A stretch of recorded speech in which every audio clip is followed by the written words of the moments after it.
नमस्कार दर्शक बंधु मु प्रदीप आपण मानक स्वागत करुच्ची आज आउ एक नुआ भिडियो तो दर्शक बंधु जदि आपण माने सारा इंडिया रे टंका इन्वेस्ट करथिले ताले वर्तमान आपण मानक पई गुटे बहुत बड़ खुशीर खबर। तेणु सारा जमाकारी मानक पई सुप्रीम कोर्ट गुटे बहुत बड़ निर्देश दिया जायछि। जो माने सारा रे टंका निवेश करथिले सेमानकु वर्तमान जाकी टंका फेरस्त करा जिवो। तो पूर्वर आपण मैंने जानिथिबे सारा इंडिया रे जो माने टंका रखिथिले सेमानकर रिफंड पाई गुटे पोर्टाल मध्य सरकार तरफ ओपन करा जायतिला एवं सेही पोर्टाल माध्यम रे जदि आपण माने पूर्वर सारा इंडिया रे टंका इन्वेस्ट करथिले ताले आपण माने आवेदन करथिले एवं आवेदन कला परे किछि हिताधिकारी तार रिफंड मध्य पाइथिले। तो पुणी थरे सारा इंडिया को नहीं गुटे बहुत बड़ इंपोर्टेंट अपडेट आसीछि जाकि सुप्रीम कोर्ट वर्तमान सारा इंडिया रे जो माने निवेशकारी रहिचंती तांको आउ 5000 कोटी टंका फेरस्त करिया पय निर्देश देइछि। या सहित सारा इंडिया रो समस्त जमाकारी केमिति टंका पाई परिबे से नै जाकि वर्तमान सरकार तरफ मध्य गुटे आश्वस्तिकर जाकि अपडेट आसीछि। आसंतु कोन रहिछि संपूर्ण अपडेट से विषय संपूर्ण डिटेल्स जानिबा। ता पूर्व जदि चैनल को प्रथम थर विजिट करचंती वीडियो को लाइक करिवे, चैनल को सब्सक्राइब करबा सहित पाखरे थिबा बेल आइकन को क्लिक करी ऑल सेट कर देबे। तो देखि पारुथुबे जाकि अपडेट टी आसीछि सारा जमाकारी को मिलिबो आउ 5000 कोटी। तेणु सारा इंडिया रो जमाकारी को आउ 5000 कोटी टंका फेरस्त मिलिबो। केंद्र सरकार को अनुरोध क्रमे सुप्रीम कोर्ट ए संक्रांत निर्देश नैछंती। तेणु भारतीय प्रतिभूति और नियमय बोर्ड जोटा कि सेबी निकट में सारा ग्रुप पक्षर जो जमा करा जाइथिबो प्राय 25,000 कोटी टंका मध्यरु वर्तमान 5,000 कोटी टंका प्रदान करिया पई विचारपति सूर्यकांत एवं विचारपति जयमाल्य बागची खंडपीठ निर्देश आसीछि। तेणु सारा ग्रुप ऑफ कोऑपरेटिव सोसाइटी रो जमाकारी मानकु एही अर्थ फेरस्त करा जिवो, जहाँ सारा सेबी रिफंड खाता को केंद्रीय समवाय समिति निबंधक को दिया जिवो। अर्थात जदि आपण माने सारा इंडिया रे टंका रखिचंती तेणु वर्तमान आपण मानक पई गुटे बहुत बड़ आश्वस्तिकर खबर, जोटा कि दीर्घ दिन धरी सारा इंडिया रो टंका जो फेरस्त को नहीं केंद्र सरकार मध्य पूर्वर आपण मानकु सूचना मध्य दिया जायतिला।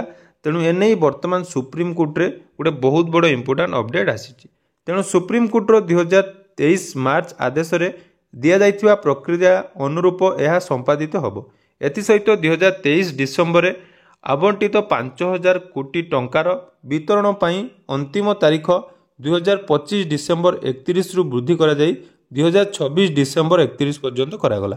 अर्थात पूर्वर मध्य आपण माने जदि आवेदन करथिले तांकर जो टंका आपण मानकु मिलवा पई निष्पत्ति निया जायछि जोटा कि 5000 कोटी टंका वर्तमान डिसेंबर 26 सुधा आपण माने एही टंका फेरस्त मिलिबो।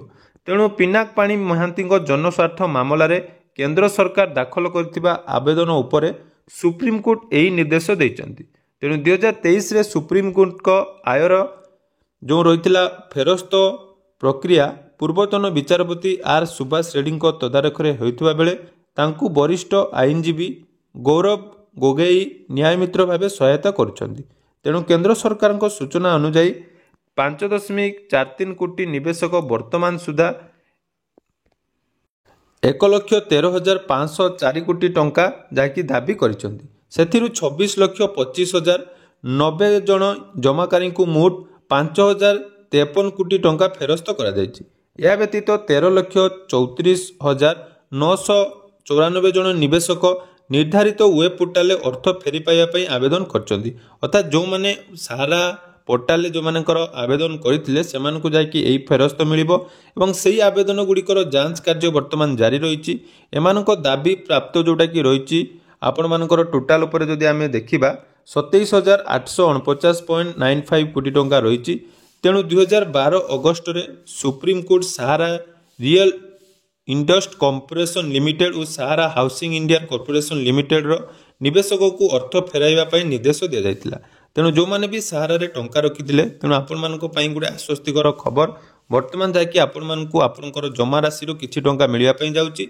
तेणु एनाई मध्य आपण माने वेब पोर्टाल जदि पूर्वरु आवेदन करथिले ताले आपण मानको डॉक्यूमेंट वेरिफिकेशन करा जिवो एवं टंका जाकि आपण माने डिसेंबर 2026 मसिया सुधा पाई परिबे।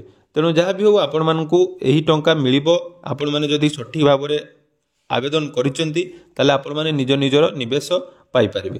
तो जदि भिडियोटी आपको इनफर्मेटिव लगी निहाती आपण परिवार सांगसाथी मान सहित सेयार करदे और आगक नुआ नुआ इनफर्मेशन पाइबापी चैनल को सब्सक्राइब करने जमार भूलें।